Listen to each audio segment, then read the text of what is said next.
Welcome, June. I'm speaking with esteemed and much admired visual artist June Clark. That's when I make faces. It's an honor having an opportunity to speak with you. Your career as an artist spans close to 50 years now. Yeah. You started in photography in the 60s. Oh my gosh. Having left the United States in the wake of the Vietnam War. You began to take pictures shortly after arriving, and since then you've worked in installation, collage, printmaking, and sculpture. I'm curious about your earliest influences in art. I know you often say that you were gifted a camera when you arrived and you started taking pictures, but I want to know how you came into art much earlier. Maybe it's in your childhood. No, I probably didn't. When I came here, I was in administration.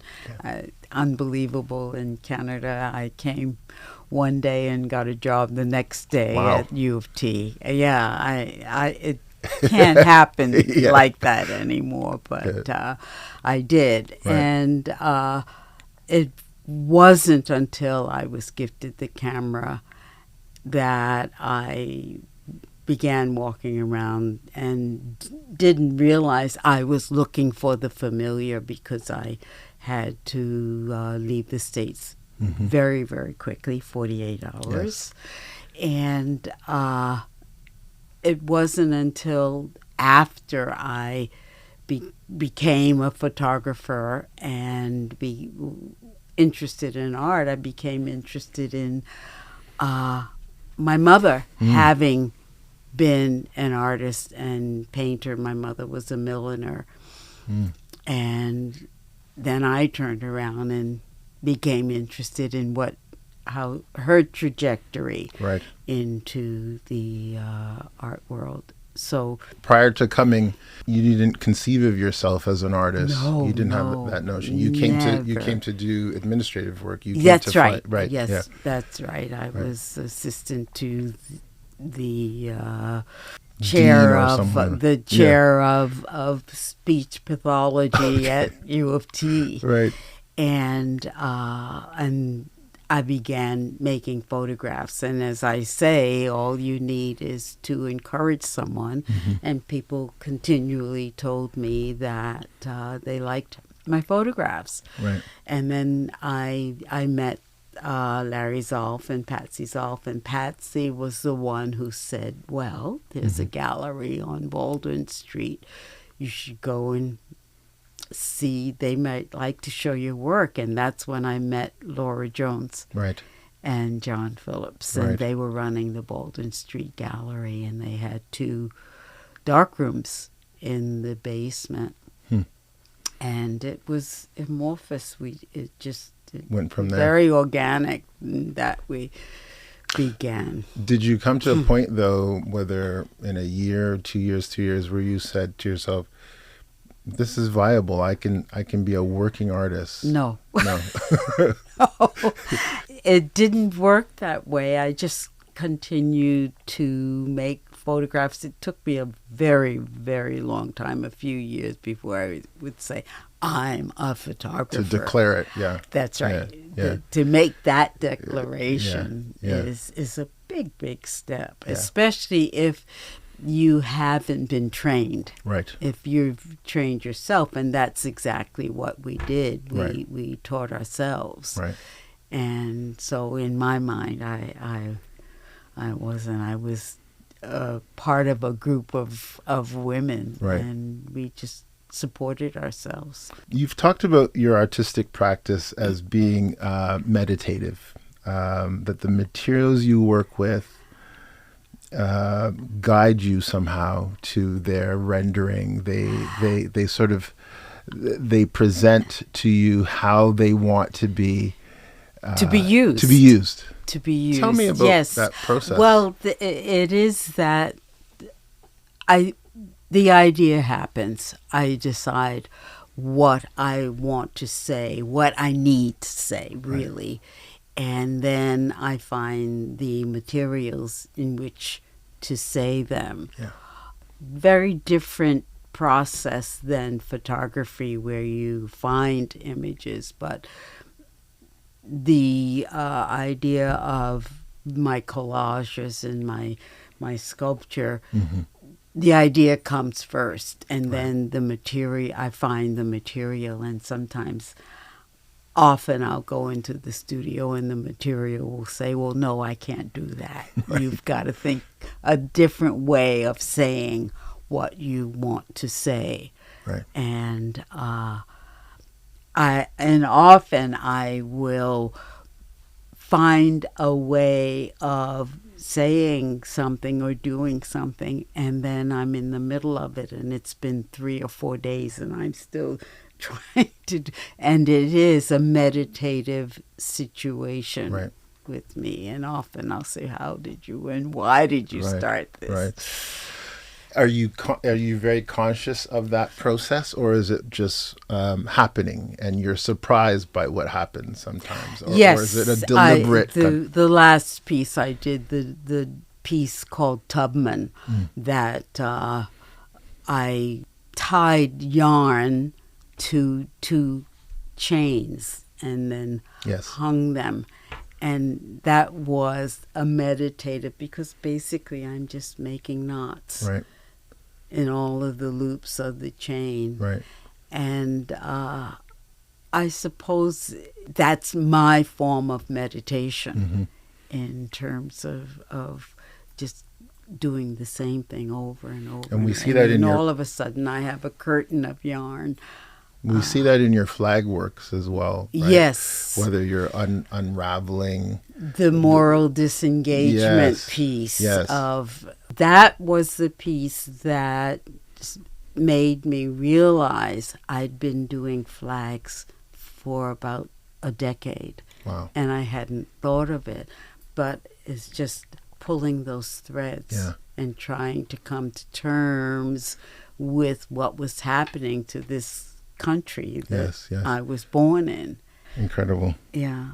You've had also a long and productive career in teaching. You were a teacher for quite some time. You've taught at several institutions. And I know artists sometimes don't like to talk about other artists, but I'm wondering, when you look at the work of younger artists today, in particular Black artists, does anything excite you? I probably am thinking more in terms of the writers.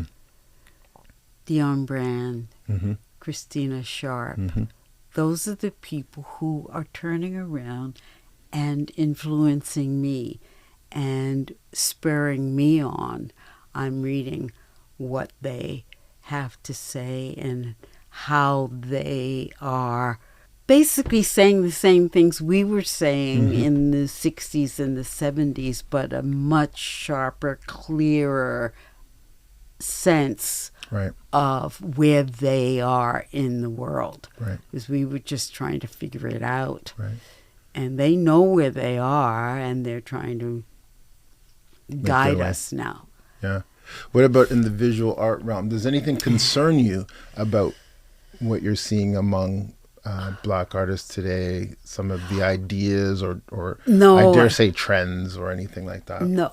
Well, we were just talking about Amity. I mean, that work is sensational. Yes. And you walk into a room. I'm getting goosebumps just thinking about it. You walk into a room and you see what he's trying to do. Not trying, he's doing it. And bringing that in right into your marrow to say what he has to say with his materials. It's so exciting. Do you still stay in touch with students? Are you still teaching or mentoring or anything? No, I wouldn't say. I mean, you never know. I mean, someone will look at your work and that I think that's what happens in the art world. You look at work and you say, yeah, I can do that. You or borrow. not I can do that, but that gives me an idea of something that's been lying in the corner of the studio. I can use that. Yeah. in some way. Yeah. I want to talk about Harlem Quilt. So your Harlem Quilt installation, which was first shown in At the Studio Museum Mm-hmm. in 1997, which you made because you were there for a residency, I believe. Yes, that was quite interesting to be able to go back, because 1997. That was your first time back to Harlem, was it? To live there. Okay. Yeah. I mean, my mother was there, my Sure. sister, I have family there, and I would go Back and forth, right? back and forth. But Right. to have the opportunity to live there, and I had a myriad emotions. Yes. Being on 125th Street, because I grew up on 118th Right. Street, so I wasn't that far, and my church was around the corner from the Studio Museum. So I had all really conflicting emotions. So I decided I needed to understand how I was feeling and put it into some way. And I had my camera, and I decided if I put it to my eye, I'm going to edit, I'm going to choose. Right. So what I did was I would set my camera, I have a Leica, and I would set my f-stop, etc., in the morning, and then I would hold it at my hip, and I'd walk around and just click, just as I walked the Not streets. knowing what you're capturing. I Right. never knew until I processed the film each day what I had, Right. because I definitely didn't want to edit and editorialize Right, yeah. what I was seeing. And it was only, I think, this year that I realized not only did I do that, but I had the camera at the height of a 7-year-old. Yes, yes. And that was very important to Yes. me to do that. And Let's describe the work a little bit. It consists of these images that you've just described that you took on these walks. They're transposed. They're hundreds of them. of images, because I just clicked. Right. Just kept clicking all day. And this isn't digital. Right, yeah. Strictly analog. Yes, yes. And you transpose them onto fabric. I went to, there was a Goodwill store Right. on 125th Street, a block away from the Studio Museum, and I went and bought pounds of clothing, Right. and decided to put the images on the clothing as a way of dealing with where I was. Yeah. And I remember I was in the studio, and then I thought, I'm cutting up perfectly good clothing Clothes. that people can use. Right. And the curator was so wonderful. She was such a good curator, and she said to me, "But June, you paid for the clothes. That's what Right. you Yeah, did. you've contributed so that it's way." okay Yeah, that you are doing it Yeah. in this way." And the immersive experience of it is really enhanced by the lighting. Are those Christmas lights that or some? No, I went down not to necess- Delancey Okay. and had them made up. The technology is so different now. Okay. And I went down and had them put it together. You can just You can do get anything. anything Right, on right. Delancey, and I was able to work with an electrician and have them string the lights. lights down. Now you can just do it, Right, right. but at the time, Yeah, so powerful. yes. And it's been shown recently and continues to be shown. I know there's some upcoming exhibitions. Yes. It was in Miami not too long ago. What's it like to see it 30 years in these different iterations, these different spaces 30 years after you made it. It's very exciting. Okay, again, I remember the guy I knew on Delancey. I remember the people who helped me process the work, Right. And the making of it. It's very, very important and very, for me, document Right. of that time, because as I say, I got there and I realized that nothing had changed in Harlem, Right. and absolutely everything had changed. Right. It was very interesting for me, because that was when Clinton decided he was going to have His office an or office something. on Yeah, 100. yeah. It was across the street Yes. from the Making a big show of it. Yes, Yeah. and we went. Yeah, Coming up to Harlem. Yeah. I remember. Well, that was his saxophone playing years, right? Yeah. I remember that. Yeah. yeah.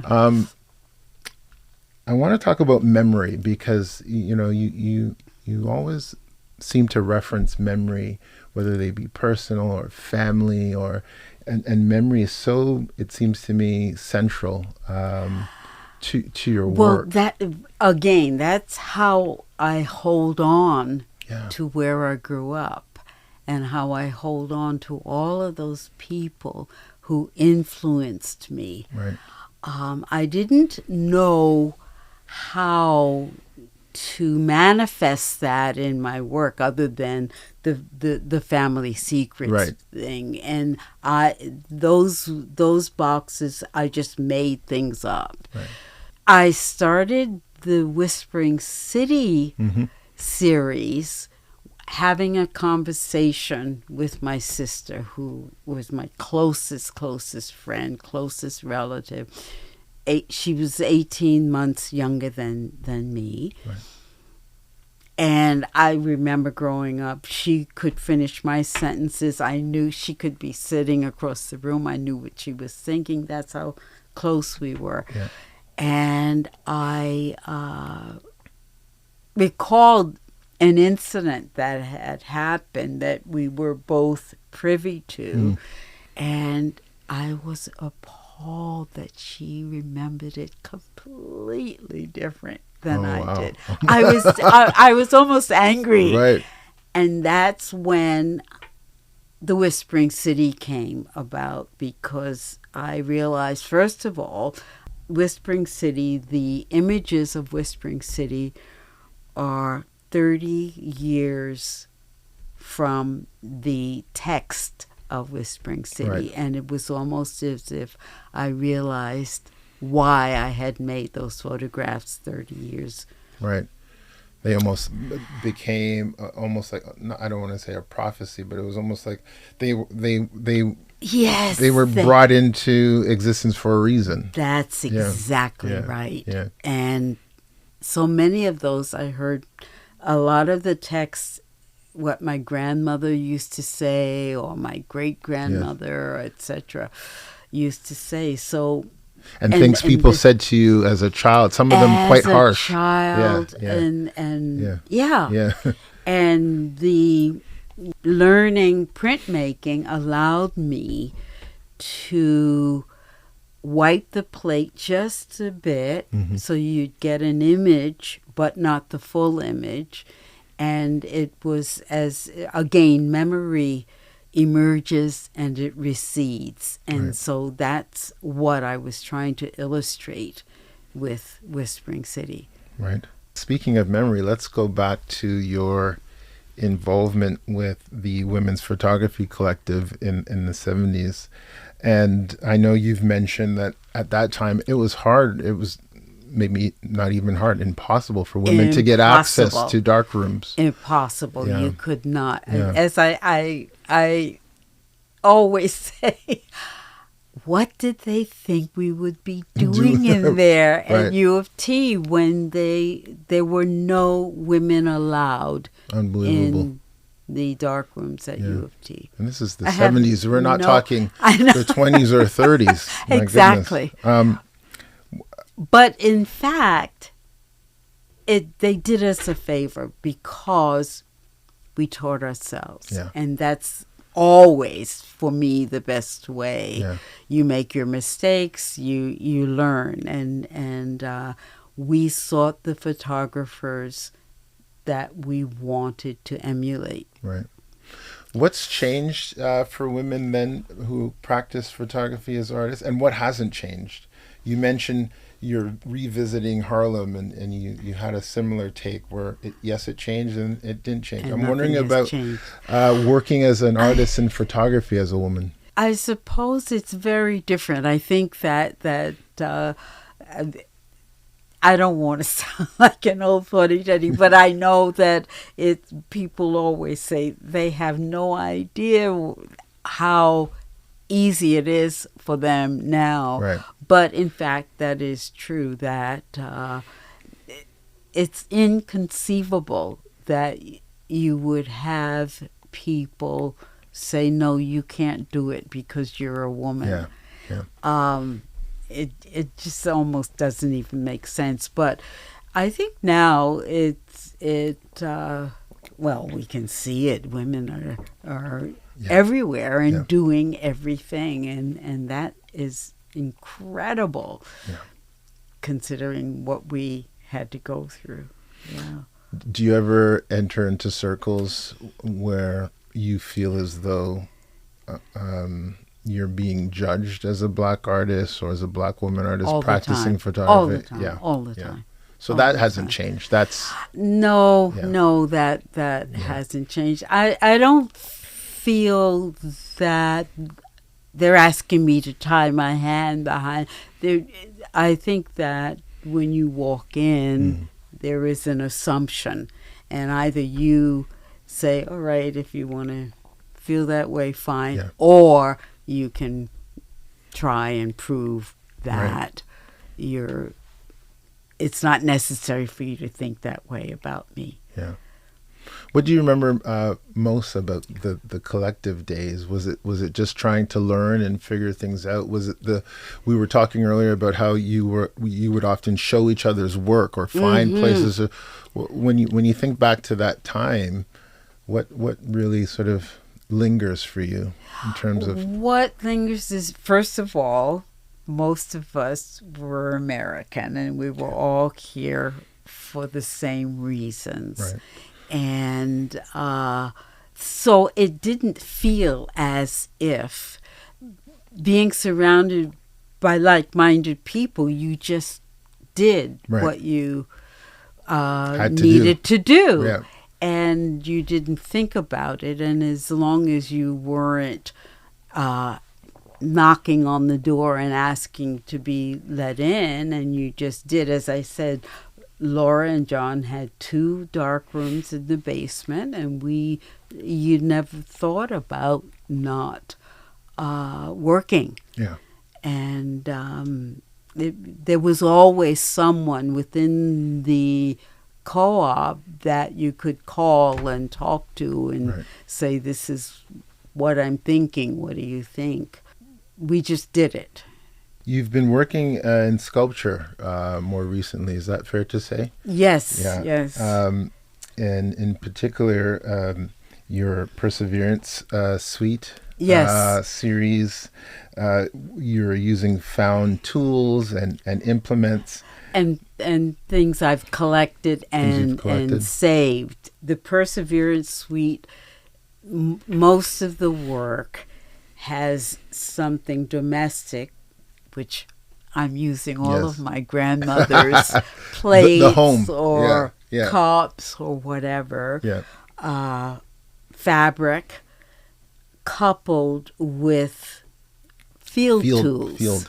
Labor. And that's, and it's important to me that, because I grew up with my mother and father working. There wasn't a separation of division of labor. They had to work together to make a living. Right. And so that's what Perseverance Suite is all about in terms of domestic and outside work.